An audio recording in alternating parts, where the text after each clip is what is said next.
ممکن ہی نہیں کہ ہم ان کو برداشت کریں، یہ ممکن ہی نہیں کہ ہم ان کو یہاں پنپنے دیں۔ یہ پاکستان کے دشمن ہے، پاکستانی عوام کے دشمن ہے، ریاست پاکستان کے دشمن ہے، نہ ان کا مذہب سے تعلق ہے نہ دین سے تعلق ہے۔ یہ پاکستانی دشمنوں کو ایما پہ میرے ملک کو توڑنا چاہتے ہیں۔ دہشت گردی کو جہاد نہیں کہا جا سکتا۔ جی السلام علیکم ناظرین، ساؤتھ پنجاب ڈیجیٹل کے ساتھ میں ہوں آپ کا میزبان رومیل طارق گیل، ایک مرتبہ پھر سے آپ کی خدمت میں حاضر ہیں۔ آج ایک اہم ٹاپک کو لے کر جو بلوچستان میں فتنۃ الخوارج پچھلے کچھ چند دنوں سے ناکام کوشش کر رہے تھے پاکستان کے امن کو خراب کرنے کی، اب اس کے خلاف کمر کس لی گئی ہے۔ ہماری پاک فوج ایف سی بلوچستان اور بلوچستان پولیس کی جانب سے مشترکہ کارروائی کا آغاز کیا گیا ہے، جسے آپریشن شبان کا نام دیا گیا ہے۔ تو آج اسی موضوع پر بات کرنے کے لیے ہمارے ساتھ موجود ہیں اس وقت پروفیسر عبد الماجد وٹو صاحب اور پیر عبید صدرپوری صاحب۔ ان سے اس موضوع پر بات کریں گے اور جانیں گے تفصیلات کہ اسلامی نقطہ نظر سے اس کو کس اعتبار سے دیکھتے ہیں۔ جی السلام علیکم سر۔ وعلیکم السلام ورحمۃ اللہ وبرکاتہ۔ وٹو صاحب، یہ جو آپریشن کا آغاز کیا گیا ہے بلوچستان میں، پہلے تو اس نام کے بارے میں، آپریشن شابان جو رکھا گیا ہے، دونوں شخصیات سے میرا سوال ہوگا، پیر عبید سے بھی اور آپ سے بھی، کیا کس اس نگاہ سے اس نام کو دیکھتے ہیں آپ؟ آپریشن شابان نام رکھا گیا۔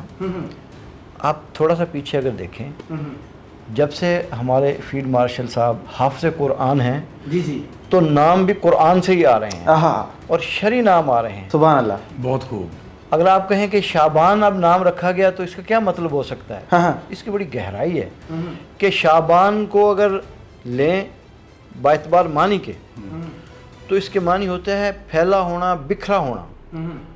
تو اس آپریشن کو یہ بکھرا ہوا اس لیے کہا گیا کہ وہاں پہ جو غیر ملکی طاقتیں سازشیں کر رہی ہیں وہ مختلف انداز سے کر رہی ہیں، مختلف زاویوں سے کر رہی ہیں، مختلف طریقے آزما رہی ہیں، تو ایک بکھرے ہوئے ماحول کو انہوں نے ٹھیک کرنا ہے۔ تو یہ شابان نام میرے خیال میں بہت بڑا اچھا اور بڑا زبردست نام ہے اور قرآن سے ثابت ہے۔ پیر عبید صاحب، اس پہ آپ کیا کہنا ہے؟ ساتھ میں نبی مکرم علیہ الصلوۃ والسلام نے فرمایا کہ جیسے رمضان اللہ کا مہینہ ہے، شابان میرا مہینہ ہے۔ تو اس نام سے دیکھیں جی، جب گھر کا ایک سربراہ جو ذہن رکھتا ہوگا، پورے اہل و عیال کا وہی ذہن، وہی مائنڈ، وہی سوچ ہوگی۔ جب ایک ملک کے سربراہ کا ایک دینی مائنڈ ہے، جیسے ابھی پروفیسر صاحب نے فرمایا کہ جب ہمارے فیلڈ مارشل صاحب حافظ قرآن ہوں گے، سید خاندان سے بلانگ کرتے ہوں گے اور ان کا مائنڈ اللہ اور اللہ کے رسول کے اس تھیوری والا ہوگا، تو پھر آگے اس میں ان کی جو پروفیشنل لائف ہے وہ بھی اسی حساب سے ہوگی۔ جب ہم آج بات کر رہے ہیں کہ آپریشن شبان ہماری فورسز نے شروع کر دیا ہے فتنۃ الخوارج کے خلاف، تو جو فتنۃ الخوارج ہیں وہ عام معصوم شہریوں کو نشانہ بناتے ہیں، عام معصوم مسلمانوں کو نشانہ بناتے ہیں، سیکیورٹی فورسز کو نشانہ بناتے ہیں، اور پھر اس کو دین اسلام کا نام یا جہاد کا نام دیتے ہیں۔ جہاد جو ہوتا ہے نا، جہاد جو ہوتا ہے اس کا کوئی مقصد ہوتا ہے اور وہ شرعی جہاد ہوتا ہے۔ دہشت گردی کو جہاد نہیں کہا جا سکتا۔ جو جہاد ہوتا ہے وہ ایک خاص مقصد کو اچیو کرنا ہوتا ہے۔ اسلامی ریاست نے دہشت گردی جو ہوتی ہے، نہ اس کا کوئی مسلک ہوتا ہے، نہ اس کا کوئی مذہب ہوتا ہے، اس نے ریاست کو نقصان پہنچانا ہوتا ہے۔ تو یہ دہشت گردی کی صورت میں جتھے بن کے جو آئے ہیں، جو غیر ملکی طاقتیں، غیر ملکی اشاروں پہ یہ چل رہے ہیں، ہمارے اس اسلامی جمہوریہ پاکستان اور اس ریاست کے تصور میں ممکن ہی نہیں کہ ہم ان کو برداشت کریں، یہ ممکن ہی نہیں کہ ہم ان کو یہاں پنپنے دیں۔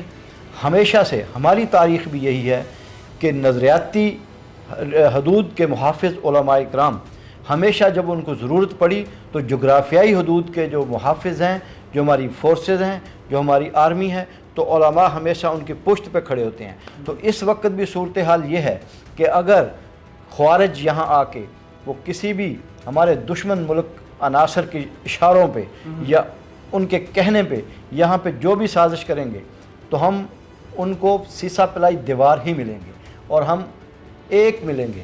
یہ وہ بھول جائیں کہ یہ صرف بلوچستان کا معاملہ ہے۔ بلوچستان ہمارا ہے، بلوچستان کے بھائی ہمارے ہیں، وہ مسلمان ہمارے ہیں، بلوچستان میں شہید ہونے والے سپاہی ہمارے ہیں، بلوچستان میں جو فورسز کام کر رہی ہیں، جو آرمی کام کر رہی ہے، جتنے بھی ادارے وہاں پہ کام کر رہے ہیں وہ ہمارے ہیں، بلوچستان ہمارا ہے۔ کیا کسی بھی گروہ کو اسلامی نقطہ نظر سے یہ حق حاصل ہے کہ وہ کسی بھی مظلوم کا خون بہائے، کسی اپنے ہی سیکیورٹی اداروں کو نشانہ بنائے اور اس کے بعد اس کو جہاد کا نام دے دے؟ ریاست کے اندر ریاست کا تصور نہیں ہے اسلام میں۔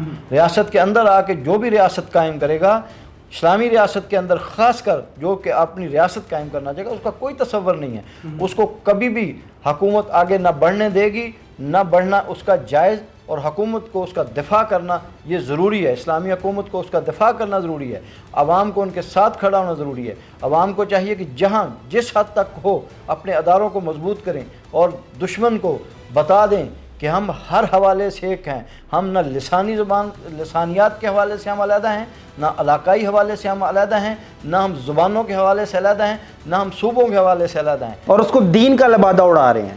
وہ ایسے لوگوں کو ساتھ استعمال کرتے ہیں، لوگ ایسے سامنے آتے ہیں جن کو وہ شو کرتے ہیں کہ شاید یہ، بلکہ ان کی تربیت اس انداز سے کی جاتی ہے کہ شاید یہ جہاد کا نام دیا جائے، لیکن دہشت گرد مجاہد نہیں ہو سکتا، دہشت گرد کبھی مجاہد نہیں ہو سکتا۔ مجاہد وہ ہوتا ہے جو ریاست کے لیے لڑے، مجاہد وہ ہوتا ہے جو اپنی دھرتی کے لیے، ماں کے لیے لڑے، مجاہد وہ جو ہوتا ہے جو اپنی ریاست کے آنچ نہ آنے دے، مجاہد وہ ہوتا ہے جو اسلام پہ آنچ نہ آنے دے۔ جہاد اور دہشت گردی میں کیا فرق ہے، اور کیا کوئی گروپ اس کو اپنے مقاصد کے لیے لوگوں کو گمراہ کرنے کے لیے استعمال کر سکتا ہے، جہاد کا نام استعمال کر سکتا ہے؟ دیکھیں جی، جہاد یہ ہے کہ جو اسلامی ریاست، اسلامی حکومت اپنی ملک کے لیے، اپنی جان کی بقا کے لیے وہ ایک اپنے دشمن سے لڑے، اسلامی نظریات کو مد نظر رکھتے ہوئے، اور اسلامی حکومت اس کا فیصلہ کرے، اسے کہتے ہیں دہشت گردی۔ تو کسی صورت میں آ ہی نہیں سکتی جہاد والی صورت میں۔ بلوچستان کے اندر جو ہے یہ وہ طاقتیں لڑ رہی ہیں خوارج کی صورت میں جن کو پاکستان کی ترقی برداشت ہی نہیں ہے، جو پاکستان کو پرامن دیکھنا ہی نہیں چاہتے، جن کو پاکستان کی معیشت مضبوط انہوں نے ہونے ہی نہیں دینا، انہوں نے خارجی اس ٹولے کی صورت میں، سوشل میڈیا کی صورت میں، انہوں نے ہمارے ملک کے اندر بدامنی، انتہا پسندی، قتل و غارت جو شروع کی۔ بلوچستان کے اندر جو انہوں نے ہمارے پنجاب پولیس کے جوانوں کو شہید کیا، سیکورٹی فورسز اور ہمارے اداروں کو، فوجی جوانوں کو جو انہوں نے وہاں شہید کیا، یہ پاکستان کے دشمن ہیں، پاکستانی عوام کے دشمن ہیں، ریاست پاکستان کے دشمن ہیں۔ نہ ان کا مذہب سے تعلق ہے، نہ دین سے تعلق ہے، یہ پاکستانی دشمنوں کو ایما پہ میرے ملک کو توڑنا چاہتے ہیں۔ یہ بیرونی میڈیا پاکستان کا دشمن، وہ باہر بیٹھ کے سوشل میڈیا کے ذریعے پاکستانی عوام کے ذہن کو منتشر کر رہا ہے، ذہن سازی کرنے کی کوشش کر رہا ہے، غلط افواہیں پھیلائے گا، حقیقت سے ہٹا کے دوسری طرف ان کو لے آنا چاہتے ہیں۔ پلیز آپ اپنے اداروں کے ساتھ کھڑے ہوں، آپ اپنی پاک فوج کے ساتھ کھڑے ہوں، جو ہر موقع پہ، ہر موڑ پہ جس فوج نے اپنی جان کا نذرانہ پیش کر کے اس ملک کی حفاظت کے لیے اپنا خون بہایا ہے۔ بٹو صاحب، آپ سے جب ایف سی اور ہماری پاک فوج جیسے ادارے اس وقت ان دہشت گردوں کے خلاف میدان جنگ میں ہیں اور بڑی باخوبی سے وہ اپنی حکمت عملی کے ساتھ ان کا مقابلہ کرتے آئے ہیں، کر رہے ہیں اور کرتے رہیں گے، آپ ان کو کس زمرے میں دیکھتے ہیں؟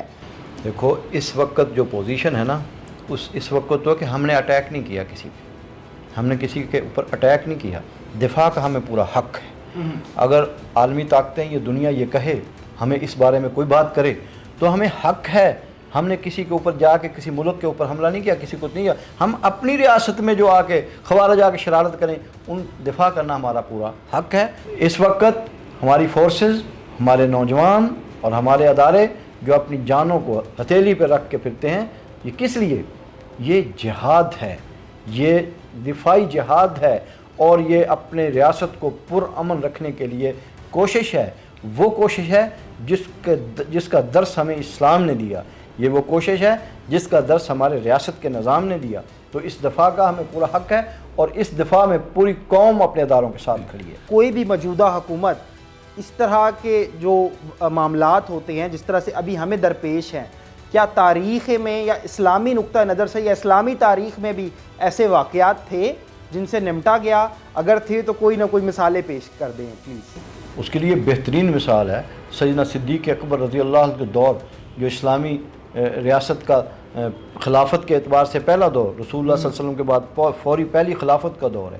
اس میں جب باغیوں نے بغاوت کی تو اسلام نے اسلامی ریاست نے ان کا قلع کما کیا، زکوٰۃ کے حوالے سے انہوں نے کیا۔